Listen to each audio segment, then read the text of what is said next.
On today's podcast, we're going to talk about historic preservation. Historic preservation is where it all started with Main Street. It was founded within the National Trust for Historic Preservation, and May is Preservation Month. So looking forward to this podcast.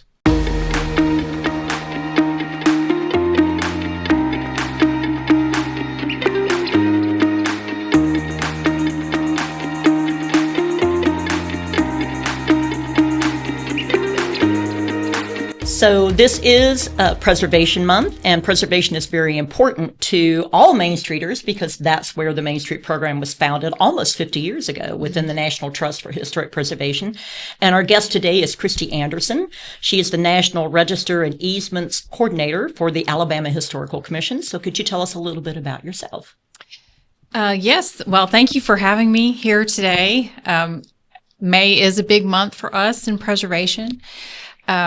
So I'm Christy Anderson. I work with the National Register of Historic Places program, which is a program of the National Park Service. And my background is actually in anthropology and public history with a historic preservation concentration. So I have been doing this for almost 25 years. So I've seen a lot, good and bad. And, but I'm looking forward to talking to you today about, preservation and Main Street and what folks are doing in the state. Lovely. You mentioned as we were sitting down that the Main Street program here in Alabama used to be housed within the Alabama Historical Commission many years ago. Now we're a private nonprofit, but we're clearly engaged with preservation in the state of Alabama and actually have page with the Alabama Historical Commission on our board of directors. So we continue our engagement with preservationists. I'm a big believer in preservation, historic preservation, especially as it relates to the economic development side of things. So I've got a couple of questions here for you as we talk through it. I don't know if you want to talk a little bit about Main Street being in the AHC before, your experiences with it. I think it's evolved. You know, it's one of those things where it's a program that, kind of outgrew us in our capacity. And that is often a good thing, you know, to see the evolution of the program and having a further reach of that program because of that. Well, it's been a joy continuing to work with the Alabama Historical Commission. It's a great partnership, and we appreciate everything you guys do. So from your perspective, why is historic preservation such a critical tool for strengthening communities across the state of Alabama? Well, as you mentioned, you know, talking about kind of being an economic engine and economic development, that, you know, our downtowns and our historic neighborhoods are what give our communities their local flavor, you know, that makes them somewhere and not just anywhere USA. That, you know, when we look at downtowns and main streets, we see the evolution of that community. We see periods of booms and busts through the construction. We see the scars of hurricanes and tornadoes and fires, and then what took place after that to replace resources that were lost. And we see modernization with the extensive use of metal, sometimes in the 1950s and 60s in storefronts, and it just they tell the unique story of a community, and everyone's different. Every town's origin is different, and because of whatever influenced the economy at the time, you'll see similar buildings in different communities, but they're not going to be the same. You know, there is usually just this local take on a style that may be prevalent in one community and you don't see it anywhere else. So it's those types of things that make our communities unique and the things that people want to experience. I don't know about you. I don't travel and take pictures of strip malls. No, not on my top 10 picture list. No. But, you know, I do take pictures of McDonald's and TJ Maxx when they've tucked themselves into historic buildings and into downtowns, because it's like they can do it. They can do it. It can be done. Yeah. It really can. Yeah.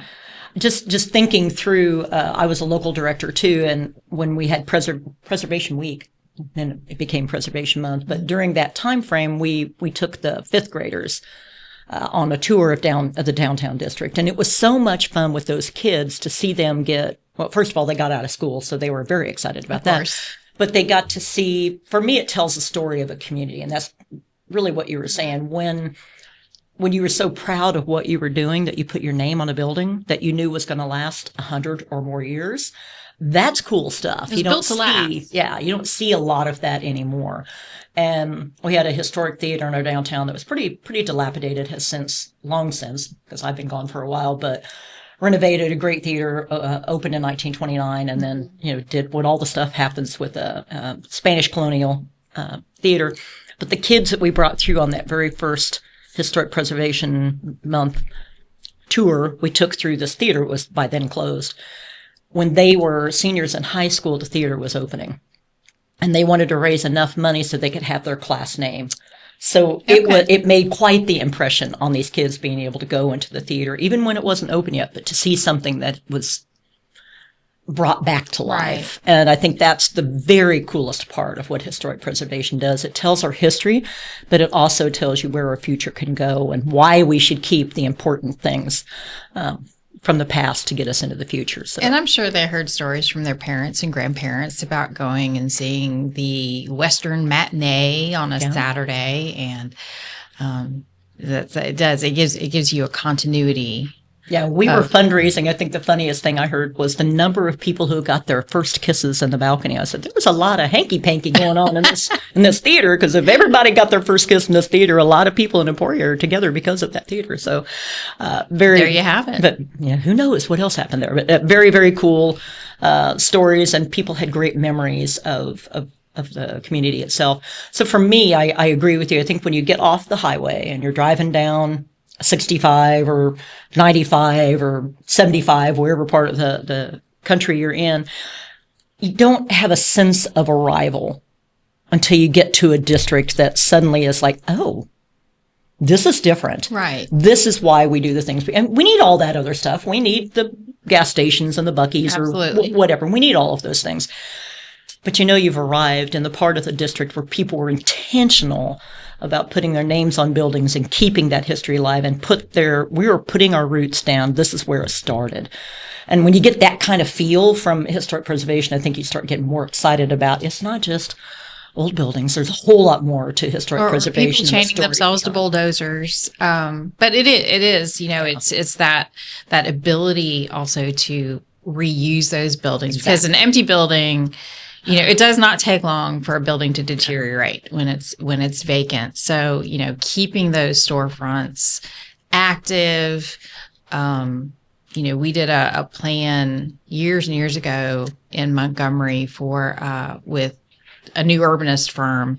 And, one of the things they focused on is your character-based assets, treating your unique architecture and landscape as an asset and not something that is an obstacle. Mm-hmm. And I think that that's very important, to capitalize on the uniqueness of your community and finding different ways to breathe life into buildings. What makes you special and different and gives you the personality? Everything else tends to be kind of, we need it. Important stuff, but I don't want to be on the highway all the time. I want to see what's happening.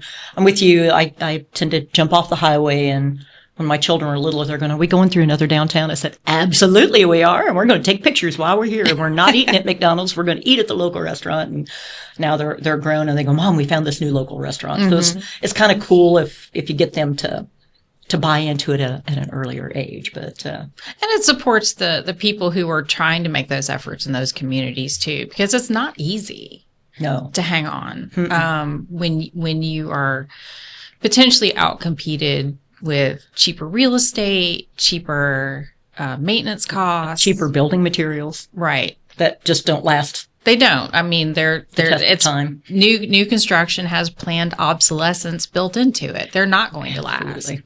You don't have to maintain them because you're going to have to replace it. Are you lasting 50 years? Are you probably not even counting 50 years? No. As the National Register coordinator, and I deal with properties that are 50 years old or older, mm-hmm. I'm not worried about a lot of this architecture. I'm not going to have to learn the styles because it's not going to last. Yeah. So Wow. I do remember when they were going to build a new arts council in Emporia, which is fabulous. I love an arts council. But their original idea was, we're just going to build a replica of the historic theater. And I went, no, you're not. You can't afford that. There's not a chance. And that's another thing. I think sometimes people get it maybe a little frustrated with the idea of historic preservation because they think, well, I want to build a new building, but it has to look like this one. Right. No, it has to be complementary. Play nice with its neighbor. Exactly. Is what I like to say. And that's exactly what they did. It's clearly a modern building next to a 1929 historic theater, and it looks great. Yeah, it can work. But when they first said that, I said, no, you're not. Yeah. And they didn't. It didn't last. Can you share a recent project that highlights the impact of protecting historic places and the partnerships that are required to make that happen? I think of two. One is kind of in its infancy, and neither one of these are commercial buildings, but I think speak to kind of what it takes to be able to do a project, to save a property. Well, there are two things. You need money, of course, but you do need those relationships. And in Shelby County, the Montevallo Historical Society has been able to get a long-term lease, and that's important. They didn't have to acquire the property. Okay. But they got a long-term lease from the city on a property at the Shoal Creek Park, the old Mahler farmhouse that the city says, you want something to happen with this? It's all yours. It's your responsibility. A long-term lease. Wow. Okay. So, and long-term leases will allow nonprofits to apply for grant funds. That you don't necessarily have to own a building outright, but I know for our agency's grants, and I've reviewed grants for the State Council on the Arts. If an organization has a long-term lease agreement and you're not at like year 10 of your 10-year agreement, then that would make you eligible for funds to be able to apply for those funds. So long-term leases work, Great. Gain control of the property. And a group in Houston County outside of Ashford acquired a school. They purchased it outright. Oh, wow.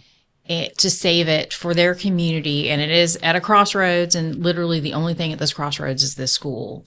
But it was very important in that rural part of Houston County, south of Dothan, that they thought it was important. And they received some funds through the Park Service. They received some funds through us.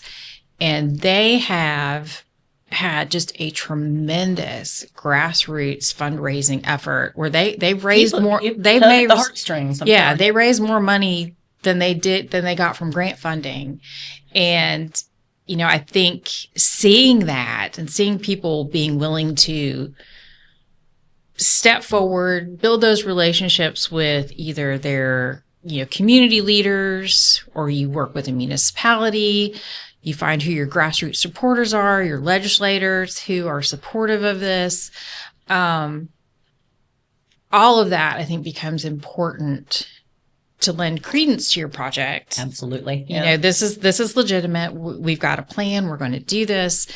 Both groups are doing it correctly. Their priorities are in order. Let's make sure the building's weather tight. Let's make it sure it's stable and secure.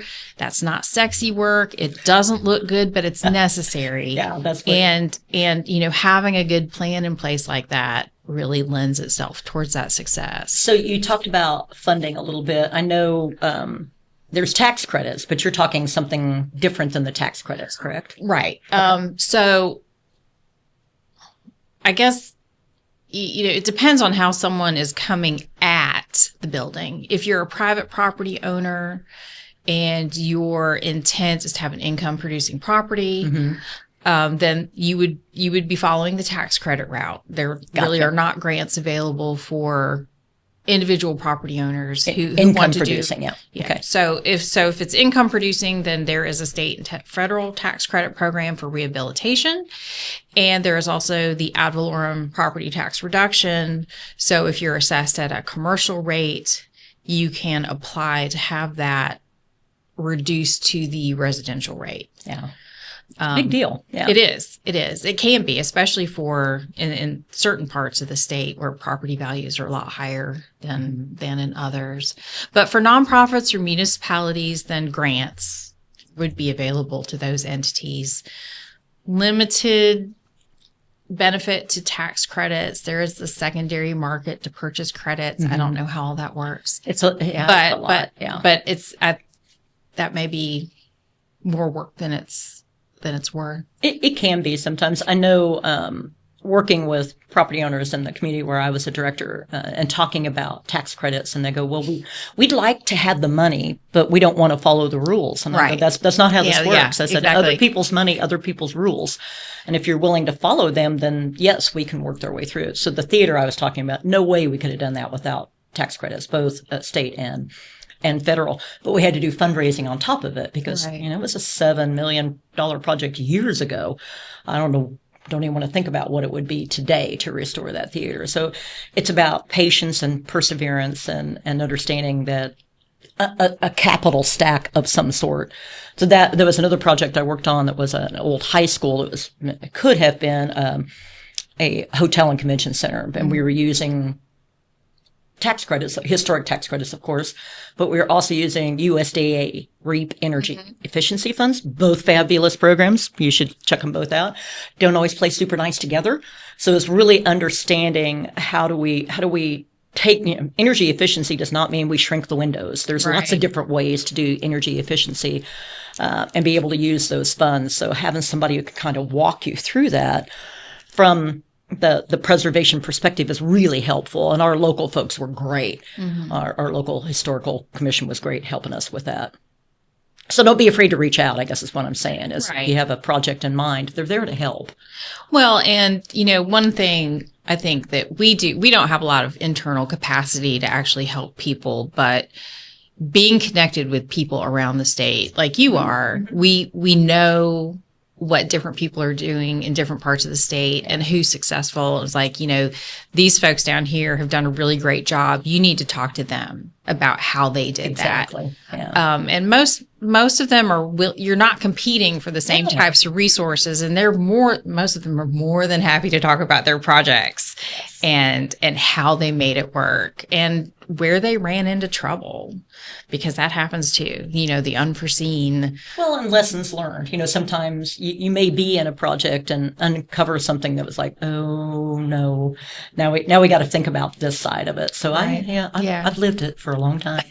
I have, but I have found that if you understand how to leverage those different sources and help them understand how to work together, it's not just independent. You can put a bunch of things into a bucket, but the bucket still has rules, and you still have to follow the rules that are in that. If you can figure out all of that, that's how you capital stack and get a project completed. But historic tax credits tend to be a pretty big part of that stackability if you're able to get it put together for most projects that I work on. And, when you're talking about commercial buildings and the possibility of doing tax credits, if you've got your eye on a building that is deteriorated, you want to make sure you are working with your local code enforcement folks.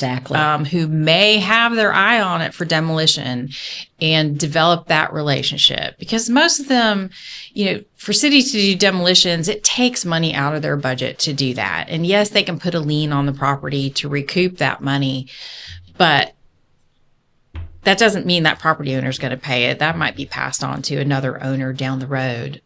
So coming in and working with officials if there is an issue to say, look, I've got a plan. Exactly. This is the phasing. We had a house in my neighborhood that code enforcement had gone around and around with the owner for 10 years. Ooh. And they finally said, you've got 10 days to fix the roof or we're tearing it down. And a group of us in the neighborhood went to him and said, here's our really, really small bucket of money, but this is all we could scrape together. You could walk away without a lien and $5,000 kind of thing. And he took it. Wow. And so we worked with code enforcement, said, here's our plan. We worked with the mayor's office, the deputy mayor, who is now the city manager in Vestavia Hills. Oh, okay, great. Actually had the Saturday sanitation crews come by. We'd organized neighborhood cleanups. We had people from all the historic districts. The property was overgrown, cutting trees and bushes. And the guy was a hoarder, carrying stuff out. And sanitation came and picked it all up from the curb. And, wow. We made sandwiches and we're feeding it. So, it was great. That's how you bring a community together. And then we had someone say, once you could actually see the house from the street, I think I'd like to take that on myself. Wow. So we were able to sell it, and it was on one of the main streets. That losing a 2-story house in that location would have made a big visual hole. Yeah. And it's been renovated, it's occupied, and we haven't looked back. But having the support of city officials and our city council person, not our city council person put money toward it, but just having the in-kind services and the time to say, okay, we don't want to lose this.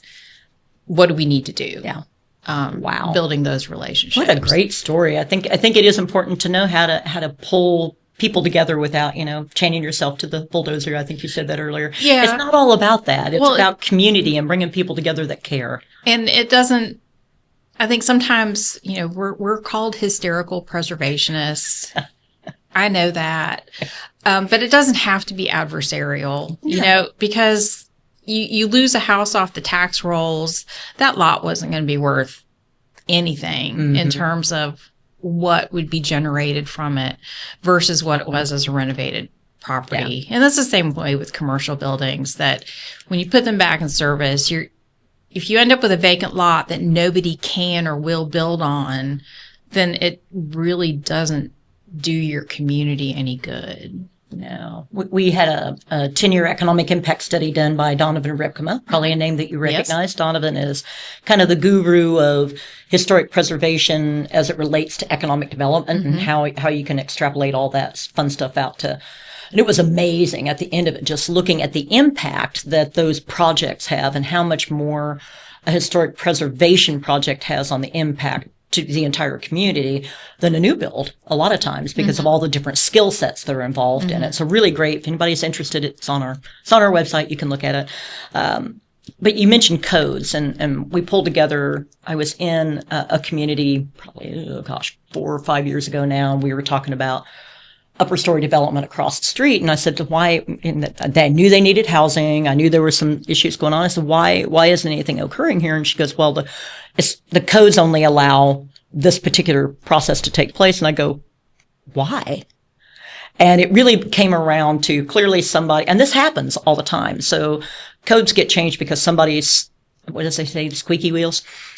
Sometimes, and everybody else may not be aware that codes have changed. So it's very important that you understand what your codes are and what your zoning is, but also understand that those things can be changed too. Now you want to always life safety and you want to protect historic preservation. I'm not saying go away from any of that, but in that particular instance, the zoning, they zoned out anybody except the owner of the building living in the upper story. Well, one guy owned 5 buildings. Yeah. You're going to live in all 5? I don't think so. Downtown Montgomery was like that for so it was like many, many years. Why? That prohibited residential use above storefronts. Yes. And that's what they were built for. Right. For the love. That's what they were built for. So for me, that kind of sparked an interest in surely Main Street can do something. So we have, it's on our website. It's called Decoding Downtown. And Jason Fondren is the bomb, and he's with KPS. Absolutely. It's amazing. I know Jason. We love him. But he wrote the book, did some surveying of some of our communities, wrote the book on it. We just presented it at the League of Municipalities on this. We, as in he did most of it, and I just said, he does great work. Listen to this guy. But highly encourage people to look at it, because what we wanted was something that somebody who, we just talked about in a previous segment on here. Sometimes you come in as an entrepreneur, you don't know what you don't know. And sometimes I think elected officials come in, they don't know what they don't know. Right. Or you're trying to do a project and you don't know what you don't know. So understanding that and looking through. So it's a free resource on our website for anybody. You don't have to be, Main Street. It's just downloadable under resources called Decoding Downtown. And I think it's a fabulous resource. I think we're going to do a recording of it soon when I have time. That's great. But it's really been helpful, but it's understanding that side of the code enforcement, the land use aspects. The big issue we ran into when I was working with the city of Montgomery was egress issues from upper floors because egress. Yeah. And, so if you're familiar with downtown Montgomery, we've got the Crest building that runs from street to street. Nerd. I have pictures of Crest buildings all over. Yeah, all the way through street. By code, you have to have an egress within 75 feet. Well, the building was 150, 200 feet deep. Yes. With only a front and back door. Huge building, yeah. So the only way to access that, because of how fires, again, getting back to evolutions of cities where you used to have interior courtyards and alleyways between buildings. When a building was destroyed or demolished, they built to the lot lines. So there were no rear doors for any of these properties anymore, which really limited the use. And they actually had to take out a building next to it to get a midpoint egress to be able to use the Crest building. It's gorgeous if you've not seen the Crest building in downtown Montgomery. And downtown Montgomery is one of our newer Main Street programs. So it's going to be there pretty soon, working with them on a market study. So excited about that. You kind of went into this one already, but some of the biggest challenges that communities face when they're trying to preserve historic structures and how the commission might be able to help them navigate those changes. Obstacles, I guess. Well, the biggest issue, we're not even going to talk about money because that doesn't matter. That's an issue regardless of what you're doing. But it really is getting some sort of control over the property. I don't think it's realistic to have an expectation of telling, okay, you, Mary, you've got this old building and you should save it because it's important. Yeah. I shouldn't just tell you, okay. Trying to tell someone else what to do with their property is not very popular in Alabama anyway. No. But without putting forth a solution or saying, okay, if you're not going to do anything with it, can I buy it? And then it becomes my problem. Being willing to step up to the plate and try to get control of the property is an obstacle. And a challenge, I would say. A challenge to people who want to save buildings. Be willing to move forward. And that house I mentioned in our neighborhood was one of several we had done. And we started out with like a group of neighbors getting foreclosures right after the housing bubble burst. And we had, out of state owners, and none of us were brave enough or dumb enough to do it by ourselves. So, we'd all kind of put in and eventually the group got, it would depend on the project of who came to the table with money and tools. But it is, be willing to put yourself out there. And if you can't do it yourself, find some other slightly crazy folks to go in with you. And that sounds like a description of Main Street. Slightly crazy, but we get stuff done. I think it takes a little bit of insanity to do some of this. I have cleaned out so much pigeon poop and stuff over the years in old buildings. But hey, they're so fabulous when you look at. You got to be able to walk into a building and see what it could be. Mm-hmm. See past that. I think if you get somebody who's like that, instead of going in and going, holy smokes, what is this? But the nerd will say, oh my gosh, this could be that's your person. Those are your people, and you need to hold them close to you and get them involved in what's going on. Yeah. And learning the stories about it. The National Trust Most Endangered list came out today. Benmore Hotel in Montgomery is on the list. And years ago, we went in there, and the upper floor used to be an open ballroom. It's got a roof on it. It was full of pigeon poop. We were there not long ago. Couldn't get inside. We were there looking at it. It was pretty bad. But several weeks later, an older gentleman came into our office, and he was telling me he remembered being up there and dancing under the stars on that open rooftop. And it's just kind of those kind of things are what to me makes it more than just a building. I mean, beyond the civil rights associations with it, but just the fact that it was a community gathering place. I mean, and if you see the pictures of the march from Selma to Montgomery, and they're coming into Montgomery, that hotel is there. Yeah. It's in the background. It's like, oh my gosh, it's literally a part of our history. So I'm hoping something good will happen there. Me too. We've been working with Main Street America on some stuff there too. So let's all just keep our fingers crossed Absolutely. And keep moving forward. But well, you can see that historic preservation is a lot more than just old buildings and stories. It's about pride and about place and community. So I really appreciate you taking the time with us today. And remember, it's Preservation Month, so go out and do some good preservation things. And you should do them all year long because it's very much worth again, going back to the story of the kids who were fifth graders and then the theater being done. It was like, I will never forget how I felt that day when those kids came and said, we have this much money to be able to put a plaque on it because we went through it there. So right. Storytelling makes a difference. So get out there and tell those stories and save those buildings. Thank you so much for being here today. Thank you. Okay. Appreciate it. If you have questions that you would like to pose to us on maybe future episodes of the Sweet Hometowns podcast, just send those to info@mainstreetalabama.org. You can learn more about Main Street Alabama and the Sweet Hometowns Initiative at sweethometowns.com or follow us on Facebook and Instagram for updates and episode highlights. The Sweet Hometowns podcast is a production of Main Street Alabama in partnership with Video Visions Media Marketing.